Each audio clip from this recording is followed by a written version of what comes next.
Welcome back to the Gigi Reports. I believe that you're enjoying the conversation. Please stay tuned and remember to give us a comment or ask a question. Tell us what you'd like to, some of the things that you'd like us to address in the future. If you have a question, please ask or comment. Just give us your comment and let's engage on this matter. We're talking about mentoring young people or Christians into politics. Remember, we started by saying that the only thing necessary for the triumph of evil is if good men do nothing. So a lot of Christians and Kenyans in general are always complaining about the many things that they see going wrong: corruption, education, all kinds of issues, parliament, these guys are not serious and all that. But there is something you can do. And Rachel here is giving us her story and how she's been involved in the Hesabika mentorship program, which you're telling us before we went into a break, and how that actually is sort of just complaining. There is always something we can do. So tell us a little bit more about some of the other programs that are part of the Hesabika trust and what you guys are up to. And then a little bit more now on the mentorship program and where you are on the mentorship program. So the first pillar is how we can serve the church prophetically to help it fulfill its mission. Mm-hmm. And again, coming from the mindset that so there needs to be passion for the gospel. Okay. And I think Kenyans, we are 85% Christian. Yes. So there is some passion. Yes. But then there also needs to be knowledge. Yes. And knowledge sometimes is also technical. Yes. And so one of the things we've done under this, I don't know if you've heard about the Church Governance Code of Conduct. No, but... So where this came from is there'd been a series of incidents in the press of church leaders basically conning their followers. Okay. And so you heard of the purple water, the fake miracles, the planter seed. Yes. And so there was a lot of uproar about how the church is failing to regulate itself and to regulate certain rogue elements of the church. Because it's not all the church that is doing these things. Yes. It's a few high-profile incidents, and then the whole church is labeled, we are corrupt, we are bad. Yeah. And then obviously we lose the moral authority to accuse the government of corruption if there is corruption within our own ranks. And so again, as Hesabika, we said, instead of joining the complaining, the pointing fingers, what can we do? And so we said we can help the church to improve how it governs itself. And also at the same time, there was a move from the government. I think there was a bill a member of parliament wanted to bring to actually regulate the church. Exactly. And this scared the church leaders. And they're like, no, we don't want to be regulated. But if you don't want to be regulated, then you have to regulate yourself. And so we said we can help you come up with the code of conduct where we will say that these are principles and things that we have agreed we will do so that we tame the rogue elements in our midst, because that's really what created the uproar. And so we brought together lawyers, we brought together people from the Certified Institute of Public Secretaries, we brought people together in the governance sector, and a lot of these are government bodies. And then we came up with a code of conduct for the church. And then now we approached NCCK, we approached the Conference of Catholic Bishops, we approached the Evangelical Alliance of Kenya, and basically said, we have come up with this document. Can you now as church leaders sit down and look at it? And if you think it is good, can we mobilize our members to then sign up to this code of conduct? And so it touches everything from how churches are registered, how they are governed. There are many churches that are like personal NGOs. It's a property of the pastor. But that is bad governance. And so the same way we expect other organizations to be well governed, churches equally need to have good governance. Absolutely. So yes, there is a place of the Holy Spirit in appointing leaders, and then there is a place of governance. And so it's not, there's need to have structures in churches, regulations over how money is handled. And so all of these things are in the draft code of conduct.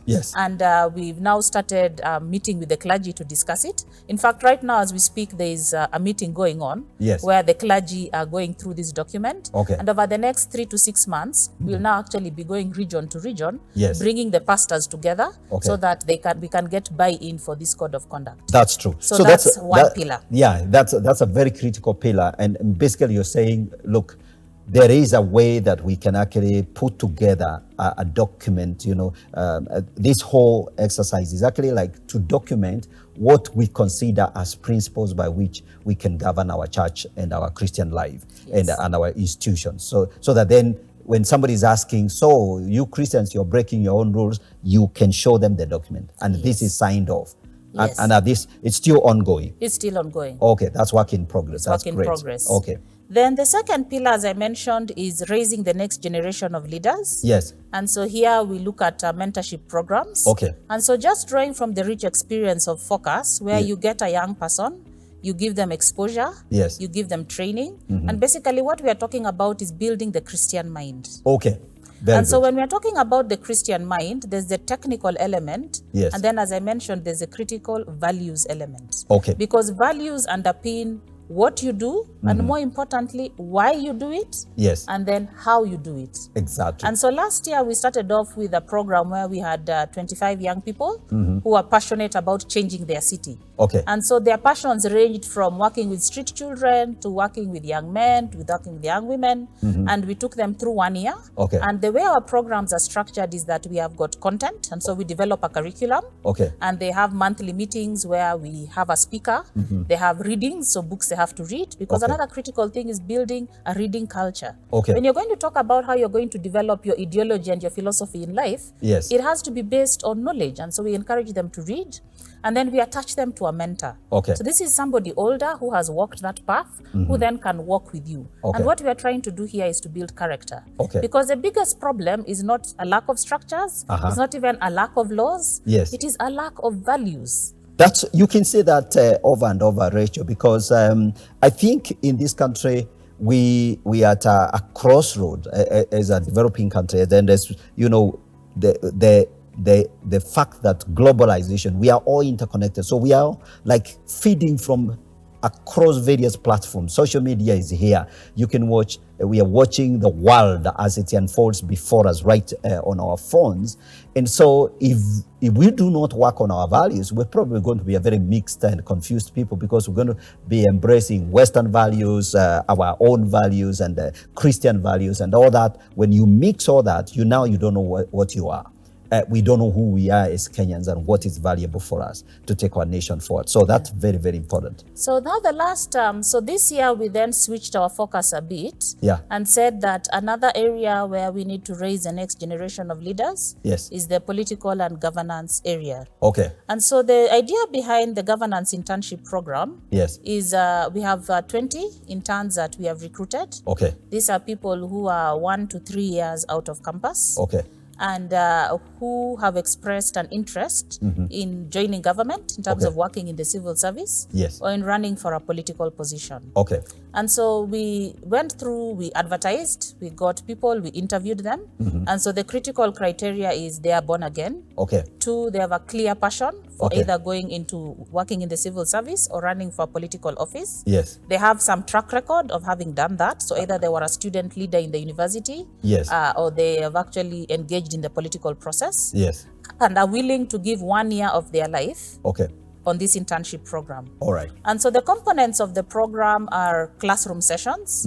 And so we've started off this week. They're currently doing our induction. Yes. And we are talking about really the values that underpin a godly public servant or a godly politician. Okay. And then we'll now give them the technical introduction to government. Okay. So they'll spend 1 week at the Kenya School of Government, because if they're going to go into the public service, they need to understand the technicalities of how you actually serve the public and how you govern. Absolutely. And then after that, they'll have 1 week at the Center for Parliamentary Studies. Okay. So if then you're going to engage on the policy process, you need to understand how are laws made in this country and what are the technicalities of that. Yeah. And then lastly, 1 week with the Judiciary Training Institute. Okay.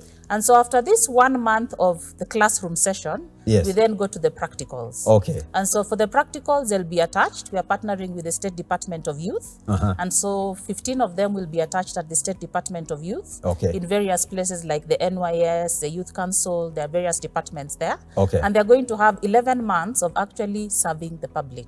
Okay. Put into practice what you were taught. Now these are practicals. And then the third bit, which as I've said, is the software, because we've now given them the hardware, the values. Yes. We then have got an 11-month curriculum where there's a monthly meeting. Okay. They have readings, so there are books that they're supposed to read according to the topics. Yes. And then we attach them to a mentor. Okay. And so this mentor is somebody who has got 10 to 15 years of experience in the public sector. Yes. So we've got mentors, some who work at the Treasury, who work at the Ministry of Interior, those who are working with various different government bodies, okay, who then will work with these young people and basically help to form a godly mindset and a godly character, okay, and be able to answer practical questions. Yes. What do you do when you're asked for a bribe? Okay. Or you have to give a bribe? Okay. How do you manage convincing your boss to do something? Okay. How do you manage working with the public? Okay. The different pressures that face a public servant, okay, are not just from a moral perspective, from a Christian perspective. Absolutely. And so all of these mentors are born again, yes, but also really experienced in what they do. Okay. And then because they also work with policy, then they will also give that. And so what we are hoping is that at the end of this 12-month program, so we've just started, it will end in January next year, we'll have people who are technically competent. Exactly. And because of the certification they'll be given by the Kenya School of Government, yes, if then they apply for a government job, yes, which they should because they're actually doing this program because they want to work in government, yes, they will have a head start. Absolutely. They will also have work experience because yes, that's what every young person is looking for. Every Where is the experience? Every young person, but one of the most importantly, yes, they will have godly character and godly values. Absolutely. And so our vision is long-term, and we are saying in 10, 15 years' time, we're going to have a cabinet secretary out of this pool of 20. Wow. We could have members of parliament out of this. We yes, could even have a president out of that. And so that is the long-term vision. Absolutely. I love that. I believe that you can see this whole idea of you cannot just complain about how things are going wrong.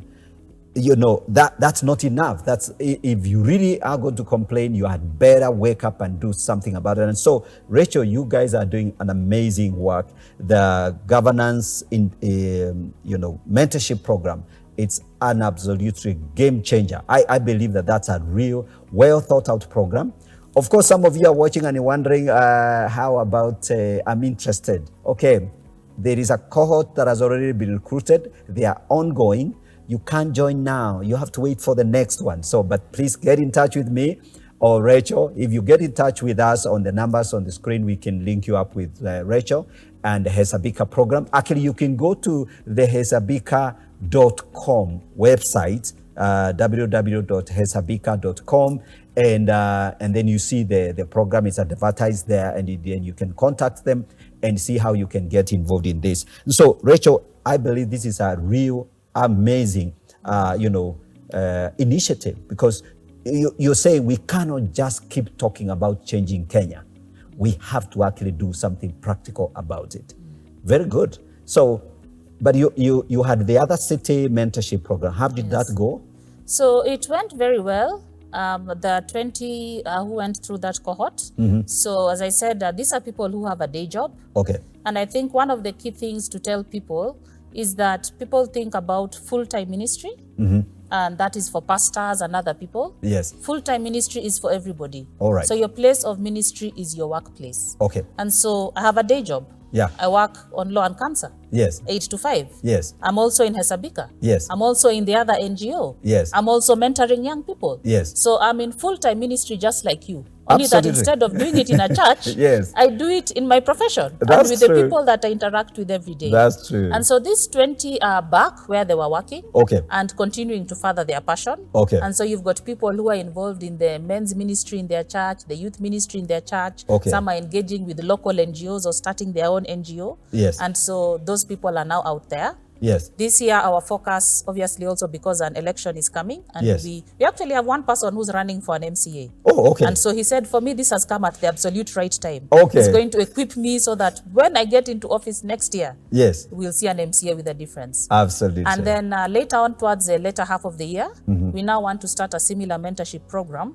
for those who want to go into business. Okay. And so we are going to be partnering with an organization called Synapis that talks about kingdom business. Okay. So equally in the business world, we also need godly people who run a business according to the rules of business, because there is an art and science of running a business. Absolutely, that's why there's an MBA called Master of Business Administration. That's true. There's a science. Yes. But then there's also what values they need to underpin, so that when you say that I'm a Christian in business, how do I run my business? All right. How do I treat my employees? Yes. How do I engage with the public? So if you're a Christian businessman, your customer service must be a notch above others. Yes. How do I run a successful business? We know a lot of businesses start and they die within 2 years. Yeah, that's true. So if you're going to have a godly business, it should not be a failing business. Yes. It should be a thriving business. Absolutely. And then lastly, how can you use your business even to witness? Okay. So that when people walk in, it's not just a kiosk. Yes. It's a kiosk where they feel Christ in that kiosk. That's true. It's a M-Pesa where they feel Christ even as they do that M-Pesa. That's true. And so that's now the next place we want to go into. Okay. So that again, eventually we can say we have a Manu Chandaria. Yes. Who's born again. Okay. I'm nothing against Manu Chandaria, but someone of that caliber, yes, who then can say, I have built a business over 20, 30 years, yes, and it is centered on the word of God. Actually, that's so powerful and so true. I had a discussion with one of my friends, and one of the things we were noting is that even for those who want to go into politics, for example, and maybe you want to garner for a parliamentary seat or a Senate seat. Now there are Senate seats that are multiplying. If BBI passes, you're going to be having 94. That is double what we have, and governors and all that. Huh? So we noted that I think one of the biggest barrier is financial capacity. So if we don't empower people to actually build wealth, sufficient wealth, so that then if you're going to go into politics, and we're not saying, I'm not excusing the idea that you need money to bribe your way around to win the votes of the people. No, the whole campaigning, selling your idea is a costly affair. Yes. So you actually need to have some money or capital that you can actually expend onto that venture. Actually, Geoffrey, I would like to cut you short there. Yeah. And say, and now I'm speaking to the rest of us, those yes, of us who are not running. Yes. We are armchair politicians. Uh-huh. So we are criticizing yes, the unsaved, and yes, there are a lot of unsaved things they are doing. Yes. We're equally criticizing the few Christians that go inside there. Absolutely. And then they do something and all of us jump on them. Yes. Put your money where your mouth is. Yes. You want a godly candidate? Yes. Become a member of a political party. I yes, told you I paid 5,000 shillings by the way, to join a political party. Yes. Step number 2. Yes. Contribute towards somebody's campaign. Yes. When Mutava Musimi was running, how many of us gave money? How many of us gave money? No, we didn't. We were just watching from the sidelines. And then when he got inside there and didn't do what we wanted, we were criticizing. Yes. Where were we when he needed us? Okay. And so if we're going to change, for this 20 cohort of mine, yes, I'm supporting some of them. Yes. Because they have to raise money for their own support. Okay. I have put my money where my mouth is. Yes. So I'm speaking to all the Christians out there. Yes. Find the next Christian who is running and send a campaign contribution. Yes. If you don't know any, I've got somebody running for MCA. Yes. East Assemble constituency. Yes. I can tell you how to get in touch with him. Yes. And pesa him 1,000 shillings to run his campaign. Yes. The reason why our politicians are corrupt is because of who funded their campaigns. Absolutely. So if PAT gave a campaign contribution, yes, when I get into parliament, yes, I have to vote for what they want. Yes. If the local bar association gave me money, yes, I have to support laws that allow free consumption of alcohol. Absolutely. So if we as Christians are not willing to fund politicians, yes, he who pays the piper calls the tune. Absolutely. Our politicians are dancing to the tune of the person who has funded. Who has paid the bill. Who has funded. So that's a very powerful insight and very, very, it's a kind of like an indictment to all those Christians out there, complaining left, right. And I like the picture of armchair politicians. So there are a lot of you guys out there who are armchair politicians. You are enjoying the show because we're talking a bit of politics, but you need to put your money where your mouth is. And tell us, show us what you can do and get involved in politics. Support a politician, a Christian politician, so that then, if you actually give a politician some money, you funded part of their campaign, you can actually call them to account. Yes. You can tell them, look, we put you into that office, and look at what you're doing. Look, so you can call them to account because of that. Okay, very good. What would you tell a Christian who really wants to go into politics?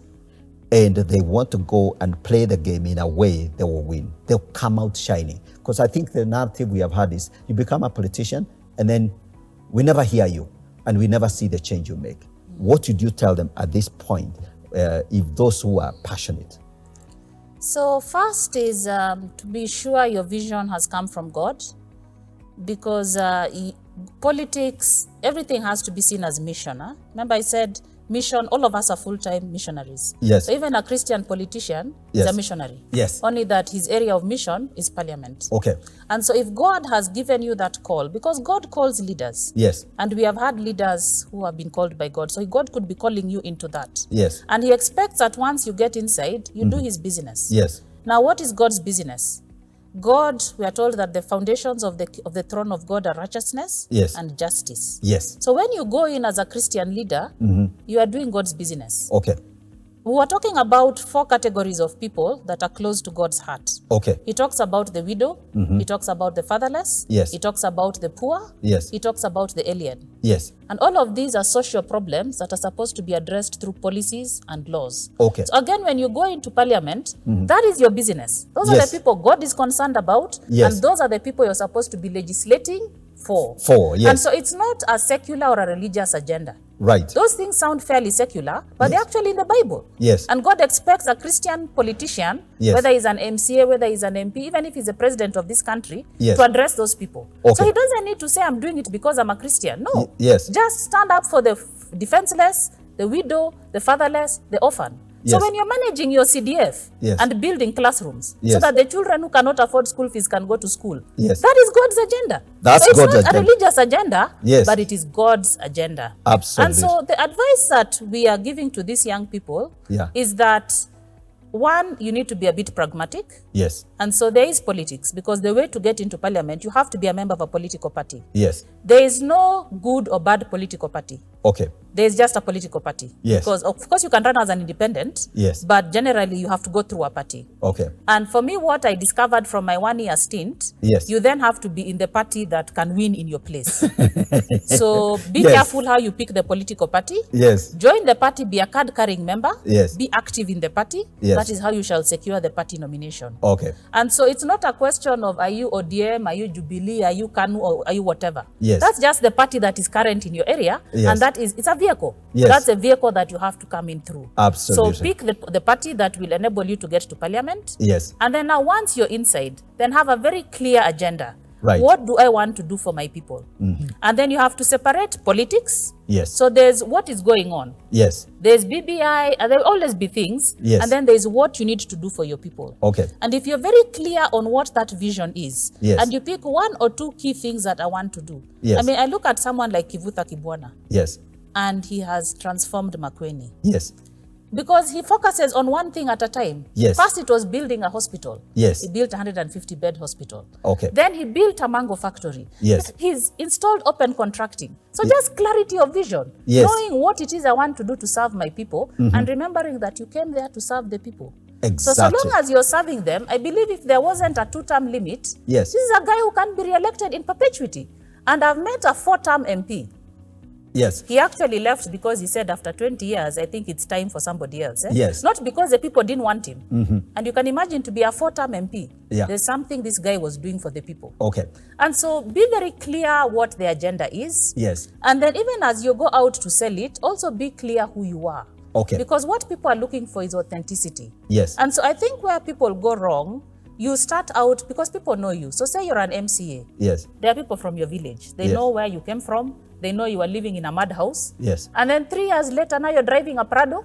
So what changed? And you have a 5-bedroom there. And then you now start telling them, I don't have money. If you drive a Prado, you must have money. Absolutely. So if you intend not to be caught in having to buy people and being genuine by saying, I don't have money, then live a life that has no money. Absolutely. And so I believe when you're simple, you're accessible to the people. Yes. That is the way you're going to sell your agenda. So we can complain and say the politics of Kenya has got money. That is true. Yeah. There are also people who've gotten in without money. Okay. You can be one of them. Okay. And then I think the last thing that has come out clearly over this 1 week, because we've had politicians, we've had people in the executive coming to talk to our interns. To the interns, and they're saying the critical place of the personal Christian disciplines of prayer, yes, of reading the word, yes, and of fellowship. Okay. And so I think one place where we go wrong is when we start doing it in our own power. Okay. if you're going to try and win an election in your own power, you'll fall into the worldly ways of winning elections. Absolutely. Absolutely. I believe that, Rachel, you have a very, very, profound story. And I like the way you're articulating these matters, because we really need, to help our people understand. And those of you viewers who are watching us, we just have like about 2.5 minutes to go to end this program. But before we end, those of you who are following us, I want you to know that if you are interested in politics and you have a passion for that, you can move from just being an armchair politician, where you talk about what's going on and criticize everyone left, right, and you can become a player. There are people that are willing to mentor you. There are people willing to hold your hands and to take you through the process. And so I'm so excited about, Rachel, this program, the Hesabika, the governance induction program, mentorship program, and the Hesabika initiative as a whole, and how you are translating, you said translating what? Concern into action. Concern into action. And so, and I think that's really who we are as Christians. We must not just be people who talk. We are people who say and do. So as we come to the end, I would like you, Rachel, to give us a parting shot. There are people looking out there and saying, oh, Rachel, maybe you have, what do you have to tell young people who now are listening to this and are going to follow this? Please give them your parting shot. And you can look at that camera. I think it's to say that Kenya can change. Yes. We must never give up hope that Kenya can change. And what is going to change Kenya is me and you. All right. So it is not the politician out there. It is you picking an issue that concerns you, the way I have done. Pick whatever it is, the environment, the corruption, street children, food security in Kenya, whatever the issue is, pick one issue and do something about it. And we are going to change Kenya. Thank you so much. Thank you, all of you, for staying tuned and watching the Gigi Report. I believe you have learned something today. If you'd like to get in touch with us, the numbers are on the screen. You can also go to www.hesabika.com and get more details about what the Hesabika Trust is doing. And thank you for staying tuned in. We look forward to hearing, to being on this program and delving into other subjects on the Gigi Report. This has been your host, Godfrey Gishoke. Thank you for tuning in and watching. God bless you.